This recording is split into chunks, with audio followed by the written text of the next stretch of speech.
রাতটা ছিল নিস্তব্ধ। ঘরের সবাই ঘুমিয়ে, শুধু আমিই জেগে। হঠাৎ দরজায় শব্দ। মামা দাঁড়িয়ে আগের মতোই বললেন, চিন্তা করিস না, সব ঠিক হয়ে যাবে। আমি চুপ করে তাকিয়ে রইলাম। প্রতিদিন এই একই কথা, কিন্তু কেন? আমি ছোটবেলায় মাকে হারিয়েছি। তখন থেকেই মামাই আমার অভিভাবক। সব সময় যত্ন নিতেন, কিন্তু কয়েক মাস ধরে তার আচরণ বদলে গেছে।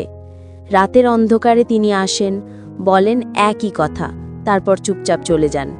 আমার মনে প্রশ্ন জন্মে, কোন চিন্তা, কোন ভয়?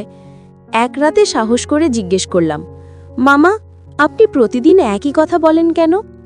মামা থমকে গেলেন, চোখ নামিয়ে বললেন, একদিন বুঝবি রিনা, কিন্তু এখন না। তারপর চলে গেলেন। পরদিন সকালে মামাকে আর পাওয়া গেল না। বাড়ির সবাই ভাবে তিনি শহরে গেছেন, কিন্তু আমার মনে হচ্ছিল কিছু একটা ঘটেছে। কারণ যাওয়ার আগের রাতে মামা বলেছিলেন, ভয় পাস না, সব ঠিক হয়ে যাবে। আমি মামার ঘরে ঢুকে খুঁজে পেলাম একটা পুরনো খাম, ভেতরে চিঠি আর ছবি। ছবিতে আমি, মা আর মামা, কিন্তু পেছনে এক অচেনা মানুষ। চিঠিতে লেখা, রিনা, তোমার মায়ের মৃত্যুর সত্যিটা আমি লুকিয়েছি, সময় হলে সব বলবো। সে এখনো তোমার আশেপাশেই আছে। আমি থমকে গেলাম। মা কি খুন হয়েছিলেন? আর মামা সত্যিটা জানতেন? তাহলে তিনি কি ভয় পাচ্ছিলেন? হঠাৎ জানালায় বাতাস ঢুকে কাগজটা উড়ে গেল। আমি তুলে নিলাম। চিঠির নিচে নতুন করে লেখা একটা লাইন, যা আগেই চোখে পড়েনি।